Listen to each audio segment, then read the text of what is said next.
Peristiwa tentara bergajah dan pembangunan gereja. Raja Abrahah merupakan seorang gubernur Yaman yang berambisi ingin membangun gereja megah di Syan'a. Kemudian gereja tersebut diberi nama Al-Qalis dengan harapan Yaman dapat menjadi tempat ibadah terbesar di seluruh Saudi Arabia dan dapat menyaingi Ka'bah di Mekah. Sebagai pusat keagamaan, kota Mekah menjadi destinasi utama yang kerap dikunjungi oleh umat Islam. Hal tersebut memberi kesempatan kepada para pedagang untuk menjual barang dagangan mereka. Dan Abrahah pun memiliki keinginan untuk mengubah pusat perdagangan tersebut ke Yaman. Kemudian Abrahah membangun gereja yang sangat besar dan tinggi yang tidak ada tandingannya pada zaman itu. Kemudian dia menulis surat kepada Raja Najasyi. Wahai sang raja, sesungguhnya saya telah membangun sebuah gereja yang demikian besar yang tidak pernah dibangun oleh seorang raja pun sebelum engkau. Dan saya tidak akan pernah merasa puas sampai orang-orang Arab datang untuk melakukan ibadah haji padanya. Tatkala orang-orang Arab memperbincangkan surat Abrahah kepada Raja Najasyi, maka marahlah seorang lelaki dari Nas'ah, salah seorang Bani Fuqaim bin Adi. Lalu dia buang air besar di sana. Kemudian setelah dia mengotori gereja tersebut, dia kembali ke negerinya. Maka Abrahah pun diberitahu tentang peristiwa tersebut. Dan Abrahah sangatlah marah dan dia berkata, "Siapa yang lancang melakukan ini?" Lalu seseorang berkata kepadanya, "Ini dilakukan oleh seorang lelaki dari penduduk Arab, Ahlul Bait, tempat di mana orang-orang Arab melakukan haji di Mekah. Tatkala dia mendengar apa yang engkau katakan, palingkanlah haji orang-orang Arab padanya, maka dia marah, lalu duduk di sana dan buang air di sana." Artinya bahwa katedralmu atau gerejamu ini tidak layak dijadikan sebagai tempat ibadah haji mereka. Maka Abrahah pun murka besar dan dia bersumpah untuk berangkat menuju Baitullah hingga dia menghancurkan Baitullah itu. Lalu dia perintahkanlah orang-orang Habasyah untuk berangkat. Mereka segera bersiap siaga dan bersiap-siap untuk berangkat ke sana. Dan Abrahah berangkat ke sana dengan menunggangi gajah. Kabar keberangkatan Abrahah sampai ke telinga orang-orang Arab. Mereka pun sangat ketakutan dan mereka beranggapan bahwa apa yang Abrahah niatkan adalah sesuatu yang sangat serius. Maka salah seorang tokoh dan salah seorang raja di Yaman datang menemuinya. Dia bernama Dzu An-Nafar. Maka dia pun memanggil kaumnya dan orang-orang yang simpati padanya dari seluruh Arab untuk memerangi Abrahah dan berjuang untuk melindungi Baitullah Al-Haram, serta berencana untuk menghancurkan Abrahah dan mengusirnya dari kota Mekah. Maka ada orang-orang yang merespon seruannya dan dia segera menghadapi Abrahah dan memeranginya. Dzu-Nafar dan bala tentaranya pun kalah dalam peperangan ini. Dzu-Nafar ditangkap dan dibawa pada Abrahah sebagai tawanan perang. Tatkala Abrahah mau membunuhnya, Dzu-Nafar berkata kepada Abrahah, "Wahai sang raja, janganlah engkau membunuhku. Semoga keberadaanku bersamamu lebih baik daripada aku dibunuh." Maka Abrahah membiarkannya hidup. Dia hanya dipenjara saja dan tetap dibelenggu. Abrahah dikenal sebagai seorang yang santun dan sabar. Kemudian Abrahah melanjutkan perjalanannya sesuai dengan tujuannya semula. Tatkala dia sampai di kawasan Khatham, dia dihadang oleh Nufail bin Habib bersama dengan 2 kabilah Khatham, Syahran dan Nahis, dan orang-orang lainnya yang mengikutinya. Mereka kemudian memerangi Abrahah, namun mereka semua dikalahkan oleh Abrahah dan mereka dijadikan sebagai tahanan dan dibawa ke hadapan Raja Abrahah.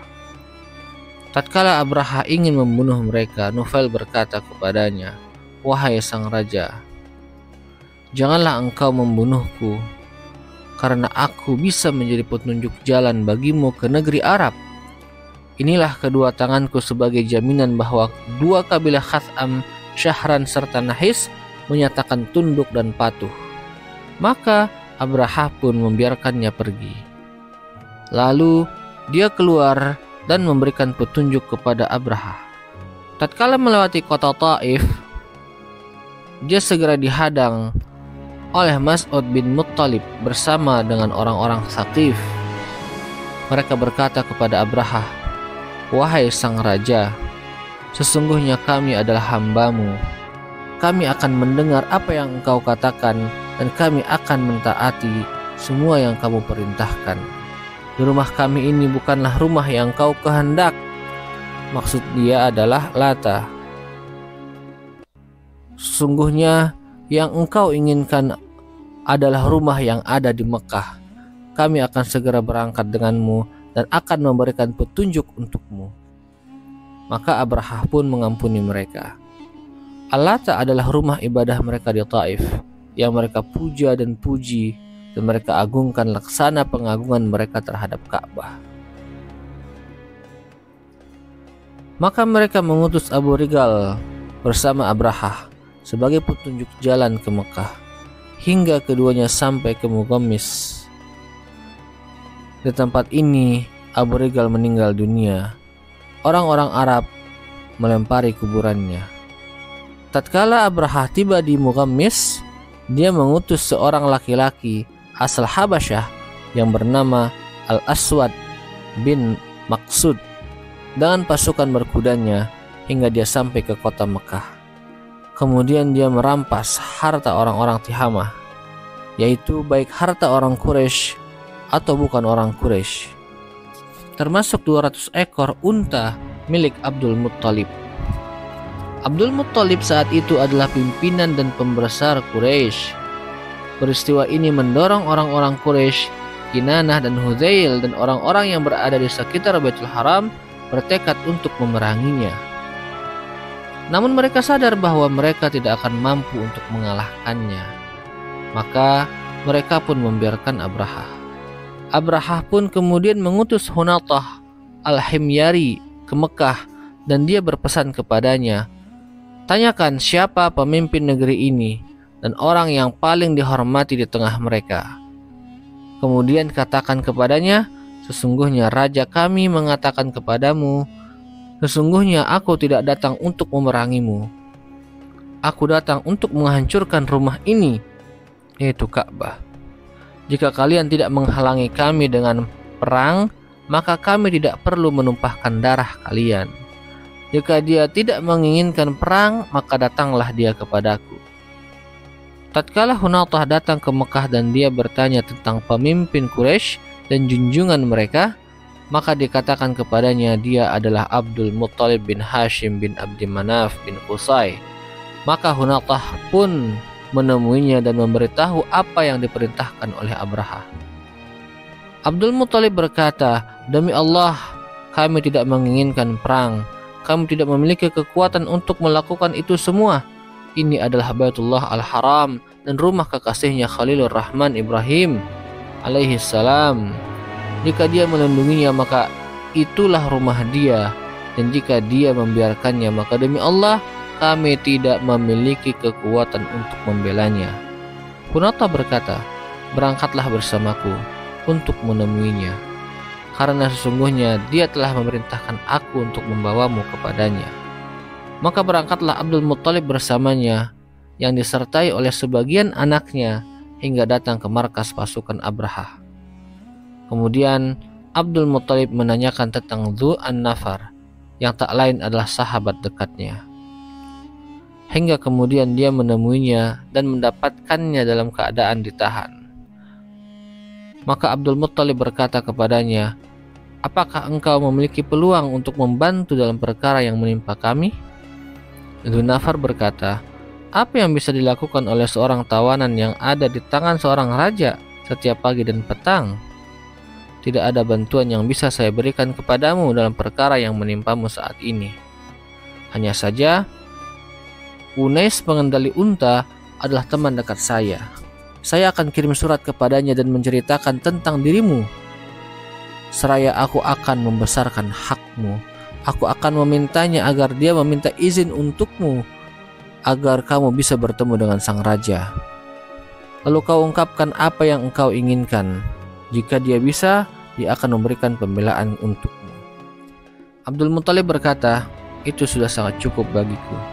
Maka Dzunafar menemui Unais dan berkata kepadanya, "Sesungguhnya Abdul Muttalib adalah pemimpin Quraisy dan pemilik kafilah dagang Mekah.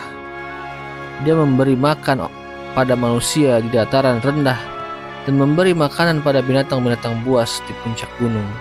Sementara sang raja telah merampas 200 ekor unta milik Abdul Muttalib ini. Oleh sebab itu, mintalah izin untuknya agar dia bisa bertemu dengan sang raja, serta lakukanlah pembelaan atas dirinya sesuai kapasitasnya." Unais berkata, "Akan saya lakukan." Maka Unais pun melobi Abraha dan dia berkata kepadanya, "Wahai sang raja, ini adalah pemimpin Quraisy berada di depan pintumu, meminta izin untuk menemuimu. Dia adalah pemimpin kafilah Mekah. Dia memberi makan pada manusia di dataran rendah dan memberi makan pada binatang-binatang buas di puncak gunung. Maka berilah izin padanya untuk masuk menemuimu. Lalu dia akan mengatakan apa yang dia inginkan, dan berbuat baiklah kepadanya." Maka Abraha pun mengizinkan dia masuk. Abdul Muttalib adalah seorang lelaki yang tampan dan mulia. Tatkala Abraha melihatnya, dia menghormatinya dan mengagungkannya. Abraha menyuruhnya untuk duduk di bawah karena dia tidak suka orang-orang Habasyah melihatnya duduk bersamanya di atas singgasananya. Oleh sebab itulah dia turun dari singgasananya, kemudian dia duduk di permadaninya. Lalu dia perintahkan Abdul Muttalib duduk di sisinya. Abraha berkata kepada penerjemahnya, "Katakanlah kepadanya apa keperluanmu." Maka penerjemah itu mengatakan apa yang diperintahkan oleh Abraha. Abdul Muttalib menjawab, "Keperluan saya adalah hanya untuk sang raja mengembalikan 200 ekor unta yang dia rampas dariku." Saat Abraha diberitahu apa yang diinginkan oleh Abdul Muttalib, dia berkata, "Saat aku melihatmu, aku demikian kagum padamu. Namun semua itu memudar tatkala engkau mengatakan apa keperluanmu padaku.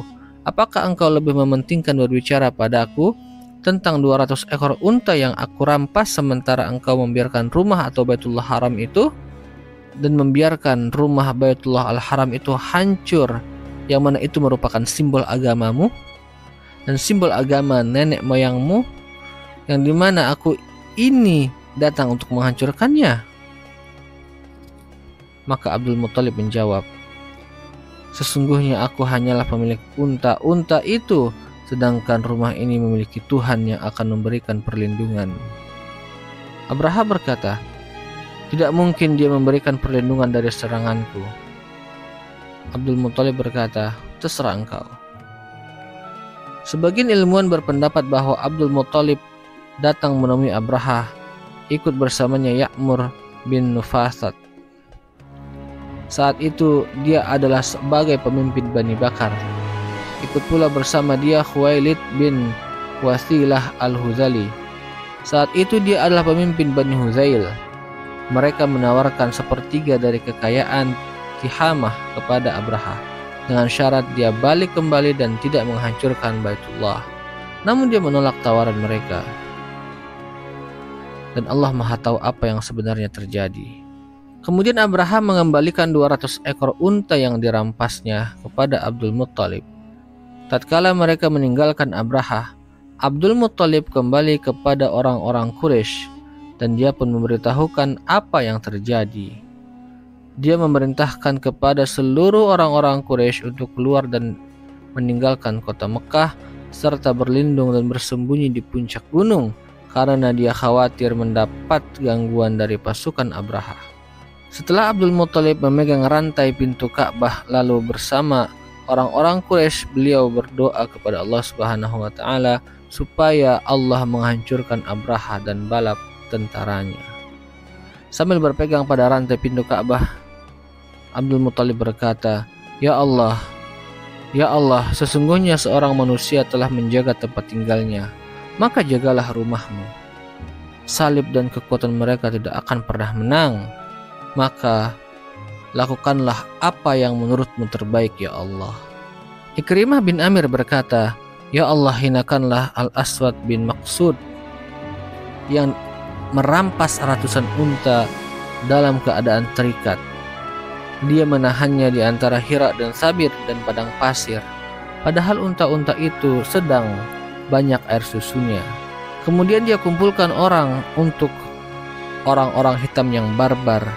Nyahkanlah dia wahai Tuhanku, karena sesungguhnya engkau maha terpuji. Kemudian Abdul Muthalib melepas rantai Ka'bah, lalu berangkat bersama orang-orang Quraisy menuju puncak gunung. Kemudian mereka bersembunyi di sana sambil menunggu apa yang dilakukan oleh Abraha terhadap Ka'bah. Nama gajah tunggangannya adalah Mahmud. Abraha sudah bertekad bulat untuk menghancurkan Baitullah. Baru setelah itu dia kembali ke Yaman. Maka mereka mengarahkan gajah-gajah itu ke Mekah. Datanglah Nufail bin Habib Al-Khathami berdiri di samping gajah. Kemudian dia memegang kupingnya seraya berkata, Menderumlah wahai Mahmud, atau pulanglah dengan damai ke tempat dari mana engkau berasal, karena sesungguhnya engkau sekarang berada di negeri yang suci. Kemudian dia melepaskan kuping gajah ini, lalu pergi keluar dan segera bergerak ke gunung. Pasukan Abraha pun memukul gajah itu agar berdiri, namun gajah itu enggan berdiri. Kemudian mereka pukul kepalanya dengan menggunakan batangan besi. Mereka memasukkan mahjan atau semacam tongkat yang ujungnya bengkok agar dia berdiri, lalu ditusukkan ke bawah perutnya. Namun tetap saja Mahmud sang gajah enggan untuk berdiri. Maka mereka pun mengarahkan gajah itu ke arah Yaman. Lalu gajah itu bangun sambil berlari. Kemudian mereka menghadapkannya ke arah Syam, dan si Mahmud gajah itu melakukan hal yang sama. Lalu dihadapkan ke arah timur, dia pun melakukan hal yang sama. Lalu mereka menghadapkan gajah itu ke Mekah, maka gajah itu kembali menderum. Lalu Allah Subhanahu wa taala kirim kepada mereka burung-burung dari laut seperti burung layang-layang atau walet dan burung balsan atau burung jalak. Setiap mereka membawa 3 batu kerikil, 1 batu di paruh dan 2 batu di kakinya. Batu-batu itu sebesar kacang adas. Dan setiap seorang yang terkena lemparan batu itu akan tewas seketika. Namun tidak semua mereka terkena lemparan batu itu. Maka mereka pun melarikan diri mundur ke arah jalan dari mana mereka datang. Mereka mencari-cari Naufal bin Habib untuk memberikan petunjuk jalan ke Yaman. Tatkala mereka melihat kondisi mereka dan siksa Allah yang Allah turunkan kepada mereka, Nufail berkata, Di manakah kini tempat berlindung dari Allah yang kini memburu mereka? Lalu pasukan Habasyah lari terbirit-birit dan bergelimpangan di jalan-jalan. Mereka mati di setiap tempat lubang berair, sementara Abraha terkena lemparan batu di tubuhnya.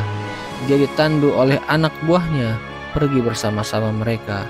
Namun setiap kali mereka bergerak, jari jemarinya jatuh satu persatu. Setiap kali jari jemarinya jatuh satu persatu, selalu dibarengi dengan keluarnya nanah bercampur darah, sampai mereka tiba di Syan'a. Sedangkan Abraha sudah menjadi laksana anak burung. Saat ia meninggal, menurut sebagian riwayat, badan dan hatinya terpisah. Ibnu Ishaq berkata, Ya'qub bin Utbah telah mengatakan kepada saya bahwa dia telah mendapatkan berita bahwa pada tahun itulah untuk pertama kalinya campak dan cacar muncul di tanah Arab. Sebagaimana juga disebutkan bahwa pada tahun itu terlihat pohon-pohon yang pahit seperti Harmal dan Hanzalah. Ibnu Ishaq berkata, setelah Allah Subhanahu wa taala mengusir balik orang-orang Habasyah dari Mekah dan mereka tertimpa apa yang telah menimpa mereka dari azab Allah yang pedih, maka orang-orang Arab mengagungkan orang-orang Quraisy. Orang-orang Arab berkata, orang-orang Quraisy adalah wali-wali Allah. Allah telah berperang demi mereka dan mengusir musuh-musuh mereka. Ibnu Ishaq berkata, tatkala Allah Subhanahu wa taala mengutus Nabi Muhammad sallallahu alaihi wasallam, beliau sering kali mengingatkan orang-orang Quraisy tentang nikmat Allah Subhanahu wa taala yang Allah berikan kepada mereka, yakni dengan memukul mundur orang-orang Habasyah untuk menjaga eksistensi dan keberadaan mereka. Allah Subhanahu wa taala berfirman, apakah kamu tidak memperhatikan bagaimana Tuhanmu telah bertindak terhadap tentara bergajah? Bukankah Dia telah menjadikan tipu daya mereka untuk menghancurkan Ka'bah itu sia-sia? Dan Dia mengirimkan kepada mereka burung-burung yang berbondong-bondong dan melempari mereka dengan batu yang berasal dari tanah yang terbakar. Lalu Dia menjadikan mereka seperti daun-daun yang dimakan ulat. Quran Surat Al-Fil ayat 1-5. Pada ayat yang lain Allah berfirman, karena kebiasaan orang-orang Quraisy yaitu kebiasaan mereka untuk bepergian pada musim dingin dan musim panas, maka hendaklah mereka menyembah Tuhan pemilik rumah ini atau Ka'bah yang telah memberi makan kepada mereka untuk menghilangkan lapar dan mengamankan mereka dari ketakutan. Ini dimaksudkan bahwa tidak ada perubahan pada kondisi mereka karena Allah Subhanahu wa taala menginginkan kebaikan pada diri mereka jika mereka mau. Mungkin ini saja kisah kita pada hari ini. Mudah-mudahan Allah Subhanahu wa taala berikan kita manfaat darinya. Wassallallahu ala sayyidina Muhammadin wa ala ali sayyidina Muhammad. Wassalamualaikum warahmatullahi wabarakatuh.